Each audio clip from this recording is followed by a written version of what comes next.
The following is an encore presentation of Everything Everywhere Daily. In the late 1970s and early 1980s, a war erupted in the world of video technology. Two competing videotape formats fought to gain supremacy in the market. In the end, one format crushed the other and was left as the victor. However, legend holds that the inferior format was actually the victorious one. Learn more about the Betamax versus VHS videotape wars, and if the worst technology actually won, on this episode of Everything Everywhere Daily.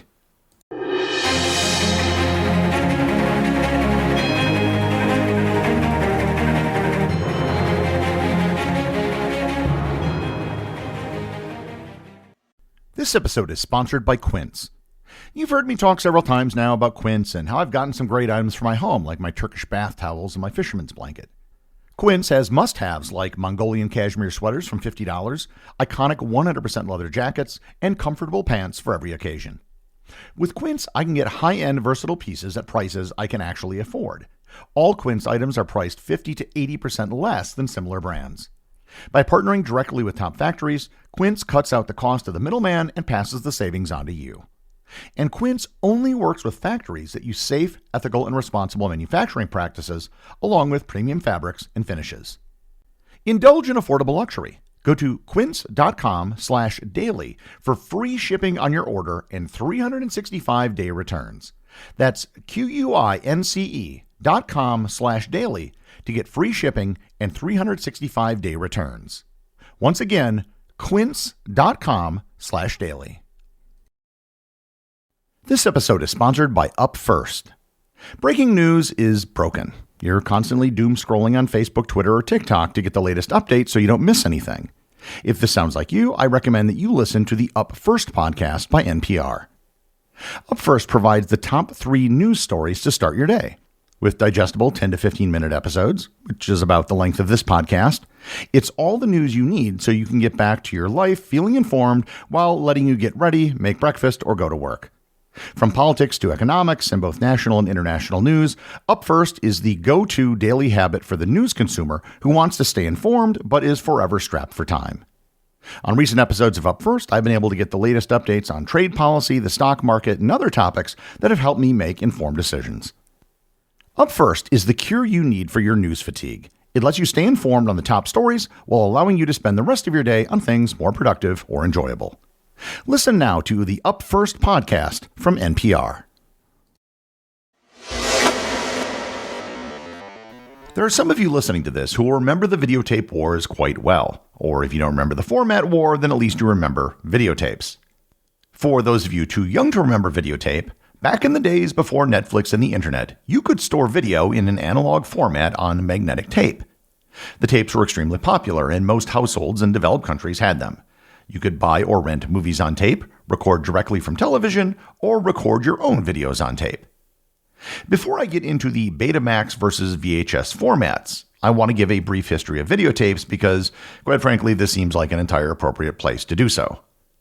If you remember back to my episode on the history of audio recordings, during the Second World War, American radio engineers noticed something odd about German radio broadcasts. The quality of their repeated episodes was just as good as the quality of their live episodes. This was not the case in Allied countries where recordings had to be made on a wax disc. After the war, it was discovered that the Germans had developed magnetic tape that could record audio at very high levels of quality. The technology spread rapidly after the war and began being used for audio recordings in the early 1950s. This is why there was such a great leap in audio quality in the recordings from this era. The same magnetic tape, it was realized, could be used to record signals from the new medium of television. While a video signal was more complex, it could be saved using a wider tape in addition to recording the audio as well. The world's first videotape demonstration was given on November 11, 1951 by Bing Crosby Enterprises, the company owned by the singer Bing Crosby. Other companies, including the BBC and RCA, began experimenting with videotape in the early 50s as well. In the early days of television, recordings of broadcasts were made on a device known as a kinescope, which was literally a film camera pointed at a video screen. The first commercial videotape recorder that was good enough to replace a kinescope was sold by the Ampex Corporation out of Chicago in April of 1956. By November of that year, CBS was using videotape to broadcast programs that had been recorded earlier. Known as VTR for videotape recording, the technology became widespread within television networks because tapes could be reused and they cost a lot less money than using a kinescope. It didn't take long for people to begin imagining videotapes for home use. Reel-to-reel audio machines had developed a niche with high-end audio consumers. Certainly, there must be a niche for video as well. The first home VTR system was called Telcan, which was short for television in a can. It was released in 1963 by the Nottingham Electric Valve Company in the UK. The device was incredibly expensive, costing over 30,000 inflation-adjusted pounds. It was an open-reel system that could only record 20 minutes of video, and only in black and white, which was the only type of television available in the UK at the time. Needless to say, the system was not a hit. In 1965, Sony released the CV2000, which was their first consumer videotape system. It was much cheaper than the Telcan system, but it had the same limitations. The 1960s saw the release of new magnetic tape formats for audio, which were easier to play. The tape was encased in a cassette, which meant that you didn't have to handle the raw tape. The cassette concept was adapted to videotape, and several videocassette formats were introduced. Sony released their U-matic format in 1971, and Philips released their VCR format in 1972. These were marketed primarily to professional video producers. The first home videocassette system was from neither company. It was called Cartravision. Cartravision devices were entire televisions with tape players built into the TV. You could purchase blank tapes to record programs, but you could also rent pre-recorded movies, which was an industry first. The pre-recorded cassettes were designed such that they could not be rewound inside a standard Cartravision player. The Cartravision players were very expensive, selling for $1,350 or about $9,000 inflation-adjusted US dollars. The tapes, it turns out, were highly sensitive to humidity, and the vast majority of them were destroyed sitting in warehouses. Cartravision sales were flat, and the company went out of business within a year. Today, Cartravision televisions are extremely rare and are worth a lot of money to collectors. The idea behind Cartravision wasn't a bad one. Major electronic manufacturers could see the benefit of consumer video cassette players. Which finally brings me to the subject of this episode. In 1974, Sony began work on a consumer video cassette system, and in 1975 they released their system, which they called Betamax. The selection of the name had two meanings. The first was because it was a Japanese word which described how video signals were recorded to the tape. And the second meaning was from the Greek letter beta, the shape of which looked like how the tape physically moved in the machine. The first Betamax cassettes which were released were 156 millimeters or 6.1 inches long and could hold an hour of recorded video. Around the same time that Sony was working on the Betamax system, the JVC Corporation in Japan was working on their own format, which they called VHS, for Video Home System. JVC released its system to the public in 1976. VHS tapes were larger than Betamax tapes, but they could record 2 hours of video as opposed to Betamax's 1. In a world with two or more competing technical formats, usually only one of them will survive. It's a lot easier for everyone to just agree on some sort of standard that everyone can use, rather than having incompatible formats floating around that cause confusion. Here I should address the legend which has surrounded the Betamax versus VHS debate for decades. The legend says that Betamax was a superior product and technically better than VHS, but it lost out in the market anyhow. It, along with the QWERTY keyboards, are used as examples to prove how the best product doesn't necessarily win. I've addressed the QWERTY keyboard issue in a previous episode, and the short version of it is that QWERTY keyboards weren't actually worse than alternative keyboard layouts. So was Betamax really better than VHS? There were some very technical arguments to be made for Betamax. For starters, the video resolution of Betamax was 233 horizontal lines. VHS only had 220 lines. Technically, Betamax did allow for higher resolution video. However, the difference between 233 and 220 was so small that most people couldn't tell the difference if they saw both systems running side by side. Betamax also offered something called Beta Scan, which allowed for high-speed image search forwards and backwards. Furthermore, Betamax tapes were also smaller and more compact. So there is an argument to be made that Betamax was in some technical way superior, but the technical advantages of Betamax were seen to be small or inconsequential.